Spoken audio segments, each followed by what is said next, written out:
शहडोल जिले के विभारी ब्लॉक के करौली गांव, जो कि प्रदेश के उप मुख्यमंत्री व प्रभारी मंत्री राजेंद्र शुक्ला का प्रभार मिला है, वहां से एक बड़ा जमीन घोटाला सामने आया है।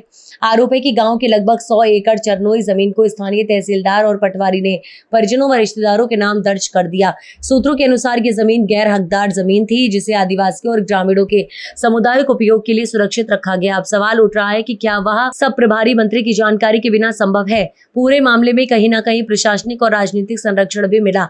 बताया जा रहा है कि शहडोल, उमरिया और अनूपपुर जिलों की करीब 200 एकड़ सरकारी जमीन इस तरह बेची और बांटी गई है, जिससे सबसे ज्यादा नुकसान गरीब आदिवासी समुदायों को हुआ है। स्थानीय लोगों का कहना है कि रीवा में विकास पुरुष कहलाने वाले नेता की छवि अब लगातार जमीन घोटाले के कारण सवालों के घेरे में आ रही है। मामला धीरे धीरे उजागर हो रहा है और आने वाले दिनों में कई और खुलासे होने की संभावना जताई गई है। ईओडब्ल्यू में आए हैं, क्या विषय था और काहे का भ्रष्टाचार है? देखिए, अपने आप में एक अजीब टाइप का भ्रष्टाचार है और भ्रष्टाचार प्रमाणित है। कोई हम आरोप बस लगाने नहीं आए। ईओडब्ल्यू इसलिए आए क्योंकि जिस जगह की हम बात करने आए हैं ये शहडोल संभाग का मामला है और शहडोल संभाग भी रीवा ईओडब्ल्यू के अंतर्गत क्षेत्र में आता है। आपने सुना होगा एक कहावत कि जहाँ जहाँ संतन के पाँव पड़े, संतन के पाँव पड़े और संत के पाँव पड़े, एक ये कहावत थी, वहाँ संत अच्छा काम करता है। पर एक मध्य प्रदेश में हमारे रीवा का विधायक, जो वर्तमान में उप मुख्यमंत्री, भू माफिया व्यक्ति, आपने देखा होगा रीवा की लगभग सारी जमीन खरीद बेच लिया। जैसे ये शहडोल के प्रभारी मंत्री बने तो हमें आश्चर्य हुआ कि यार ये व्यक्ति सिंगरौली का नहीं बना। इस बार सिंगरौली में अभी तक इनका पूरा काम चल रहा था। इंदौर और भोपाल का नहीं बना, हालांकि उन्होंने अपना काफ़ी प्रयास किया। गडकरी के पास गए, मोदी के पास गए, शाह के पास गए कि हमें अच्छा जिला दे दो, पर इनको शहडोल का बनाया गया। अब जब शहडोल का बनाया गया मंत्री तो मैं इनके पीछे पड़ा कि यार वहाँ ये क्या बेचेगा, आदिवासी हैं बेचारे, गरीब हैं, वहाँ पे जंगल और ज़मीन है, तो आदिवासियों का क्या करेगा। फिर एक मुझे गांव मिला, शहडोल ज़िले का व्यवहारी जो ब्लॉक है, व्यवहारी विधानसभा भी है, उस व्यवहारी गांव में एक गांव मिला खड़ौली। खड़ौली में 3 प्रकार की ज़मीन, पूरे गांव की बात बता रहा हूँ, एक मध्य प्रदेश शासन की ज़मीन, एक चरनोई की ज़मीन और एक गैर हकदार की ज़मीन।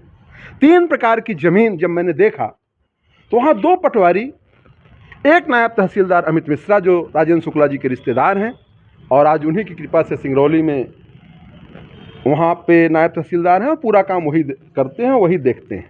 उनको रीवा के कमिश्नर भी नहीं हटा पा रहे हैं, वहाँ का प्रभारी मंत्री भी नहीं हटा पा रहा, वो अमित मिश्रा और वो दोनों पटवारी ने इस 3 प्रकार की ज़मीनों का कलेक्टर के माध्यम से, जो नहीं किया जा सकता, हमारा रेवेन्यू का एक्ट कहता है कि आप चरनोई की भूमि को जब सरकार, राजस्व मंत्री और मुख्यमंत्री चाहेगा तो आदिवासियों को, अनुसूचित जनजाति को पट्टा दोगे, उसको अपने परिवारजनों के नाम करके बेच नहीं सकते, गैर हकदार की ज़मीन आप बदल नहीं सकते।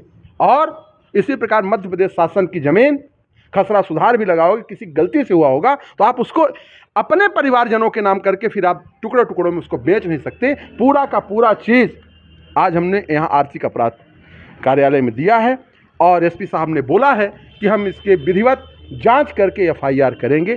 तो आपको ये हम बताने आए कि एक गांव में जब ये 200 करोड़ से ज़्यादा का घोटाला हुआ और उस घोटाले का संरक्षण वहाँ के प्रभारी मंत्री और रीवा के विधायक राजेंद्र शुक्ला जी ने, राजेंद्र शुक्ला जी, क्योंकि मीठ मीठ गप गप कड़ू कड़ू थू थू नहीं हो सकता।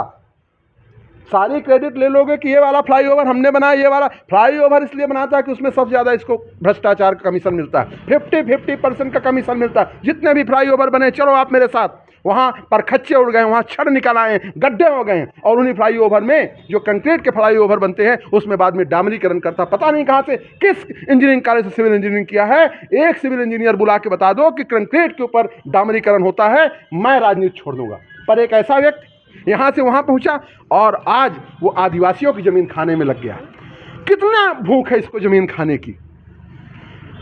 यदि एक गांव में ये लगभग 100 एकड़, तो आप यदि हम सभी कागज़ सभी गांवों का ढूंढेंगे, शहडोल का ढूंढेंगे, उमरिया अनूपपुर का ढूंढेंगे, जहाँ जहाँ आदिवासियों की ज़मीनें ढूंढेंगे तो आपको पता चलेगा ये आदमी अकेले 10,000 एकड़ ज़मीन खा चुका होगा। और इसको ऐसे कोई अमित मिश्रा, कोई तिवारी, कोई शुक्ला, वहाँ पटवारी और तहसीलदार के गैंग मिला होगा और उनके माध्यम से लूट लिया होगा। ऐसा यहाँ पे हम लोग ईओडब्ल्यू के पास आए और मुझे पूरा भरोसा है कि ये यहाँ पे एफआईआर होगी।